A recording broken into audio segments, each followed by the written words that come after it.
آژانس آنادول را گهاند که جیگرین وزیرین دروین ترکیه، روسیا، ایران و سوریه ده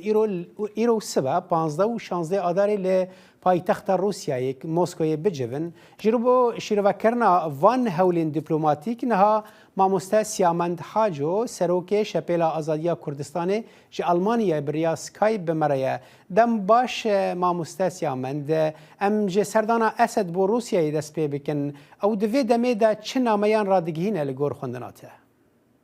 دم باش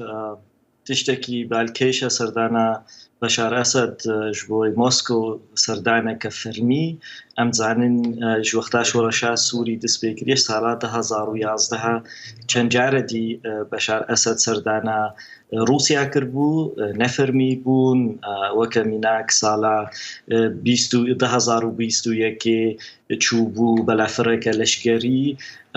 كسي في رنگي فرمي پێشوازیاوی نەکردبوو ئەف ددێ خویاکردن بۆ رووسیا ئەمزانن تبلوگۆ ئەمزانن گۆ رووسیا ژە ساڵا 2015 دەخوازێ سووری دەورە سیاسی دیپلۆماسی وەکەبەری شۆڕەشێ بلەیزێ باس ڤی ڕەنگێ فەرمی پێشوازی حەتانها جوختا شورش دست بکریه نمو برینها راست الامان بو بس تدورا ارمان زیدنینا اف جعلی کی و جعلی دی و امزانین روسیا پیلکه تخوازی ببین افبر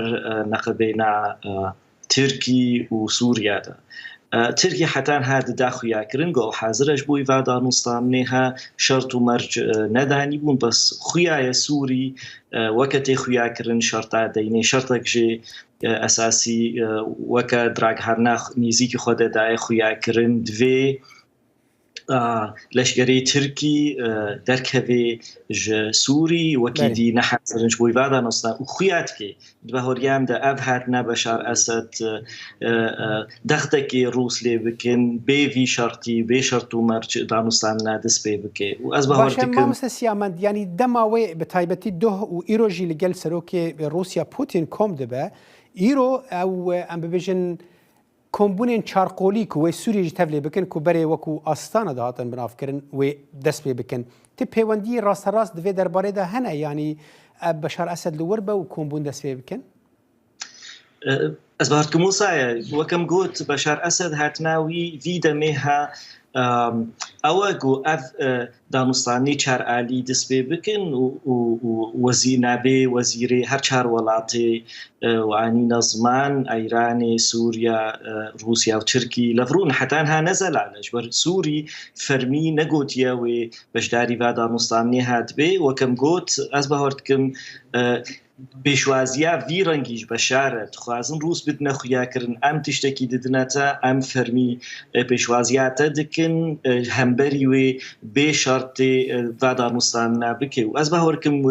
ببین بر بشار اسد پیوستی وعده مستان های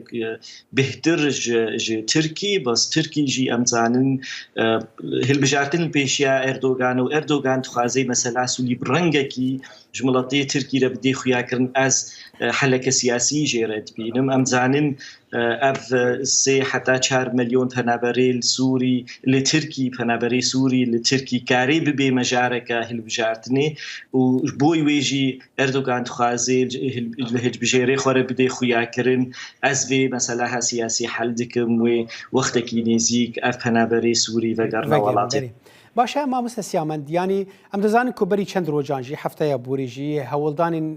دیپلماتیکن ام ببیجن ولاتن عرب چه بون کو ام ببیجن شاندن پارلمان عربی چون شام گلک هفدیتن و درباره چه بون سروک تونس با وکی راست گود کو دوی کو ام بالیوسخانه خو به شام را ام ببیجن وکن تدبیجی اف بردوامیه وان هولانه کرنگ روسیا کار به دیسا سوریه وگیرین ناو کمکار عربی؟ وصاخیات که امزانن ده پروسسا سیاسی ده حتی نها روسی سرکتیه. ج سالا روسی بووە بەشێک ئەکتۆرێکی ئەساسی سووریدا في ساڵا 2015 بوو گاف بگاف حکوومەتا سووری ڕژیما سووری پێشتکەوێ دانوستانێوی یê دیپلۆماسی زێدەت بن ژالیکی vêjaliye dîve em zanin berî Rûsî bi leşkerê xwe derbasî Sûrî bibe sedî 75 Sûrî bin kontrola rêkberiyê de bû. îro berevajî wê ye bes beşekî piçûçik destê hêzê PYD de ne ji aliyê dîve rêkberiya Sûrî rêkberiya Herebî mentiqene gilkî hindik destê wê destê wan de ji xwe pirsa min ji divê derbarê de ew bû tu bixwe jî kesayetiyeke ji opozisyonê tê hesêb eger tu xwe wiha hesêb dikî ber ev hemî tevger û hewlên dîplomatîk ku Sûriya wekû rejîm vegere nav em bijin civaka navnetewî li herêmê were erêkirin ji bo we wekû opozisyon tê çi wateye eger tu bi Kurtî bersivan bidî Bariyan de ji bo opozisyona Herebî wê xirabê em zanin heke nêzik bûn çêbê Tirkî piştgiriya beşekî mezin ji opozisyonê Tirkiye îro wek em zanin îtilaf welatekî tenê piştgirtiya dike ew jî Tirkiye wê rewşkelkî xirabê gelekî meqbûl e alîkarî bisekine yanî kîmay ev alîkariya mezin ji waretêstan wê qutkirin ji aliyê leşkerî wê alîkarî sedî sed bisekine ev ji alîkî ji aliyê dîve dibehoriyan de ji bo kursana Sûrî jî û rêberiya herêmê wê gelekî karê rolekî xirabê heke welatê Rojava Amerîkî vê bêdengiya xwe berdewam bikin wê levhatina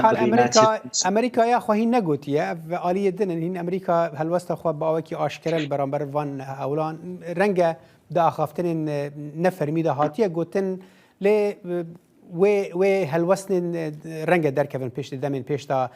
Siyamend Haco serokê Şepêla Azadiya Kurdistanê tij Almanya me re bû spas bû van zaniyariyan. Spas bû te.